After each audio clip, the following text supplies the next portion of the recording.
Main effect হচ্ছে গিয়ে ছাত্রছাত্রীদের মনে যে প্রভাব পড়ছে, এই প্রভাব থেকে বেরোয় আসতে হবে। এদেরকে একটা শান্তির জায়গায় সান্ত্বনা আমাদেরকে দিতে হবে। গণহত্যায় 1000-এরও বেশি ছাত্র ছাত্রীকে শহীদ করা হয়েছে।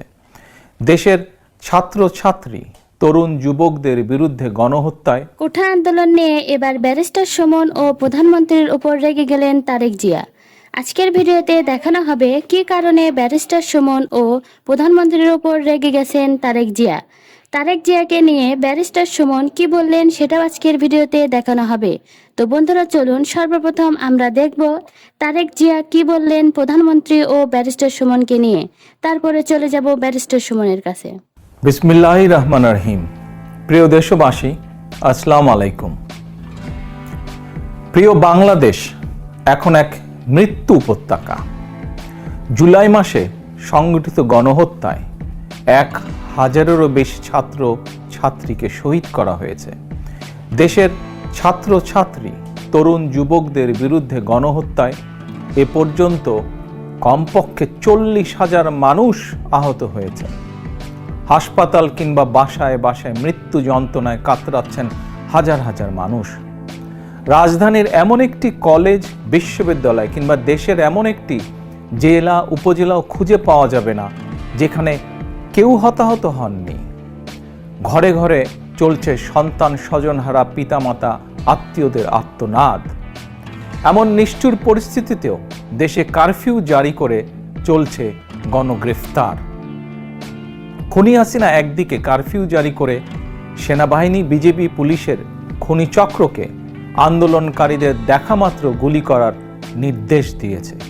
অপরদিকে গণহত্যায় শহীদদের স্মরণে কথিত শোক দিবস পালনের নাটক করছে। হাজারো মানুষকে খুন করে প্রায় 1.5 লক্ষ মানুষকে আহত করে লাখো কোটি পরিবারের শান্তি বিনষ্ট করেও খুনি হাসিনার কোনোই অনুতাপ নেই। অথচ রেলের ভাঙা কাঁচ দেখে গণহত্যাকারীর চোখে কুমিরের কান্না।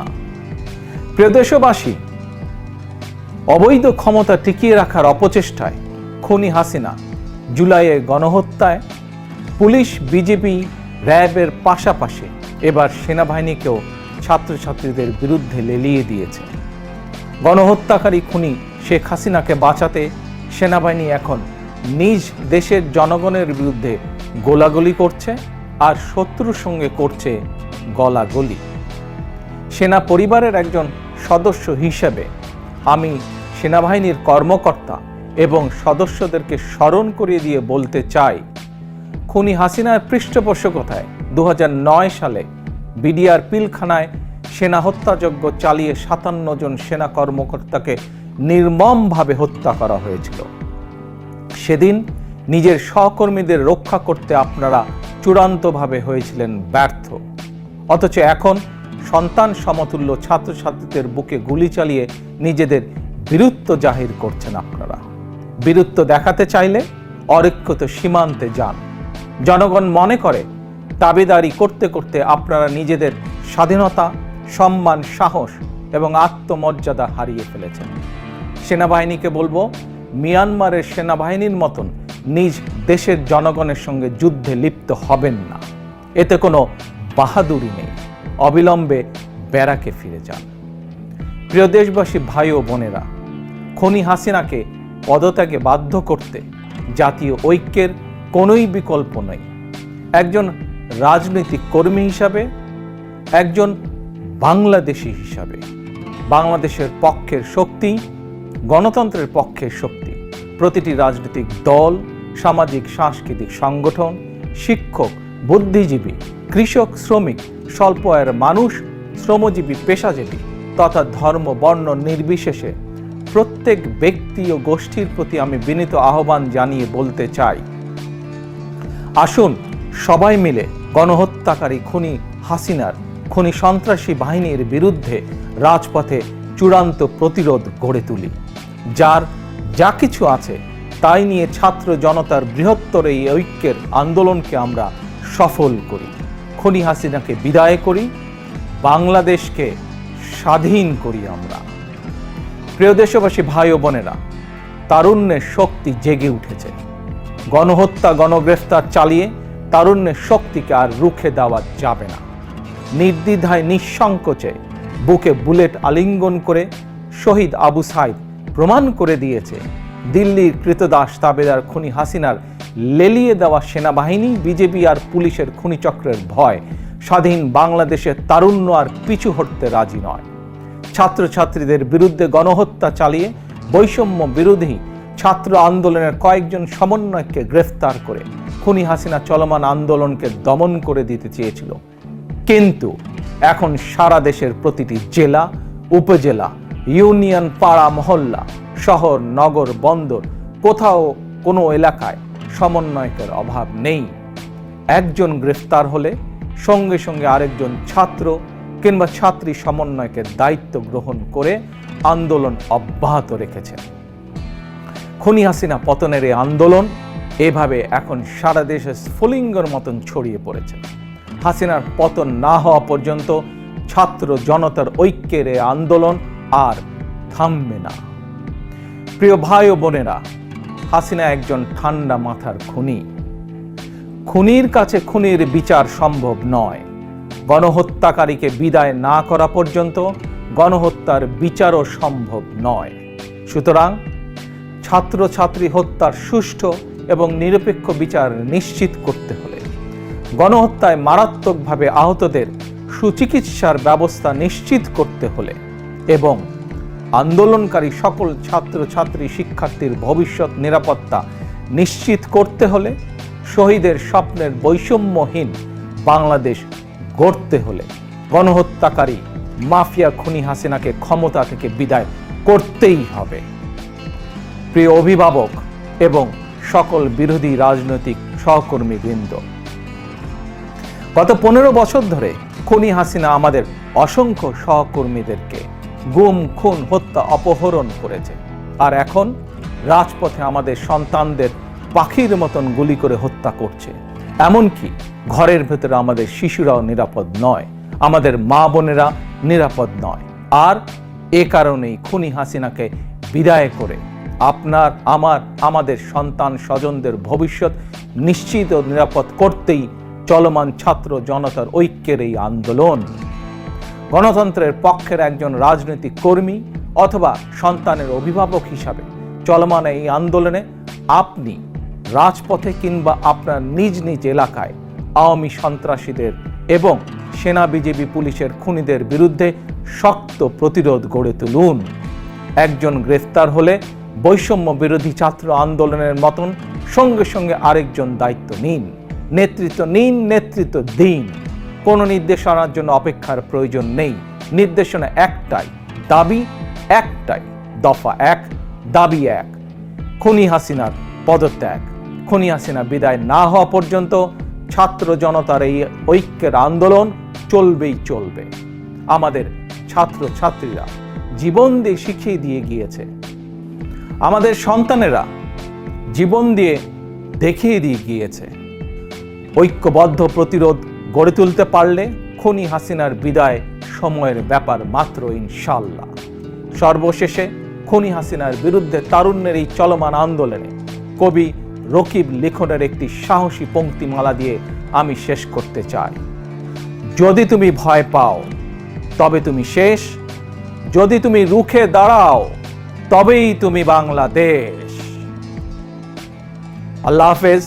বাংলাদেশ জিন্দাবাদ, বাংলাদেশ জাতীয়তাবাদী দল জিন্দাবাদ। যে পরের দিনই কিন্তু তাকে এখান থেকে সরাই দেওয়া হয়েছে, যে আমি ব্যারিস্টার সুমন, আমি একজন স্বতন্ত্র এমপি হিসাবে আমি তো আমার পতন চাইতে পারি না কারণ ছাড়া। কামনা করতেছি আমরা সবসময় এইসব বিষয় নিয়ে প্রতিবাদ করেছি। আজকে জানেন যে 6 জন সমন্বয়ক যারা ডিবি অফিসে ছিলেন, এটা নিয়ে অনেক বিতর্ক ছিল যে তাদেরকে কি বাধ্য করা হয়েছে কিনা, তাদেরকে কেন ডিবি অফিসে নিয়ে আটকে রাখা হয়েছে। এই বিষয়ে 2-1 জায়গায় আমি কথা বলছি। ও আনঅফিশিয়ালি তারা আমাকে যেটা জানিয়েছেন, যে আমি বললাম যে আপনারা চাইলে তো এদেরকে অ্যারেস্ট করতে পারেন, আপনারা তাদেরকে আটকে রাখছেন যে এই অভিযোগ, এই বিষয়ে আপনাদের মন্তব্য কি। তারা আমারে যেটা জানিয়েছেন, তারা বলছেন যে কোটা আন্দোলন তো কোটা সংস্কারের যে আন্দোলন, এটার জন্য যা যা চেয়েছিলেন সবই দেয়া হয়েছে, মানে যারা এই কোটা আন্দোলনে, কোটা সংস্কারের আন্দোলনে তারা যা চেয়েছিলেন তার চেয়ে দেখা যাচ্ছে যে 95%, 93% দেওয়া হয়েছে। মানে ওনারা যা চেয়েছিলেন কোটার বিষয়ে কিন্তু আর কোনো বক্তব্য এখন আর নাই। কোটা বিরোধী আন্দোলনের কোনো কথা এখন আর মাঠে নাই। তারপরও মাঠে মানুষ কেন? তাইলে কোটার পরে যে আন্দোলন চলতে পারে, এটা হচ্ছে কি, আমিও বলছি যে এই আন্দোলনে আমাকেও আপনারা সাথে নেন। যদিও সাথে নেন কোনটা, এটা হচ্ছে এই আন্দোলন করতে গিয়ে যারা নিহত হয়েছেন, যারা আহত হয়েছেন, তাদের এই প্রক্রিয়াতে কার কার দায় আছে, ভুল হয়েছে কিনা, পুলিশ কি এক্সেসিভ ফোর্স ব্যবহার করছে কিনা, পুলিশ কি এই আম যারা তাদের ব্যাপারে গুলি করতে পারে কিনা, এগুলা নিয়ে আপনাদের আলোচনা হইতে পারে, বিচারের আমরা আদালতের দ্বারস্থ হইতে পারি। এখন হচ্ছে কি এই প্রক্রিয়া, এবং আপনারা জানেন যে কমিশন অলরেডি রংপুরে যাবে, এটার প্রক্রিয়া শুরু হয়েছে। মাননীয় প্রধানমন্ত্রী বলছেন যে এই তদন্ত প্রয়োজনে জাতিসংঘ এসে এটা করুক। আমি এটাকে সাধুবাদ জানাই, এবং আমি আরেকটা কথা বলতে চাই, আপনাদের বিচারের প্রক্রিয়াতে না গিয়ে আপনারা যদি আন্দোলন সংগ্রাম এবং ভাঙচুরে যদি আবার জনসাধারণের শৃঙ্খলা নষ্ট হয় এরকম কাজে যদি জড়িত থাকেন, তাইলে তো রাষ্ট্রের এবং সরকারের এটা রক্ষা করতে গিয়ে আবার শক্ত অবস্থানে যাইতে হবে। এর মানে কি দাঁড়াচ্ছে? আমি স্পষ্ট বলছি যে কোটা সংস্কার আন্দোলনে আমরা একমত, যারা নিহত হয়েছে, আহত হয়েছে, তাদের ব্যাপারে আইনি ব্যবস্থা নিতে আমরা একমত, আমরা সাহায্য করতে চাই। কিন্তু এই আন্দোলনটাকে যদি আপনারা মনে করেন, যে এখন আপনারা সরকার পতন করবেন, আপনারা মাননীয় প্রধানমন্ত্রীকে কোনোভাবেই দেখতে চান না, তাই এই আন্দোলনে তো আমরা সব একমত না।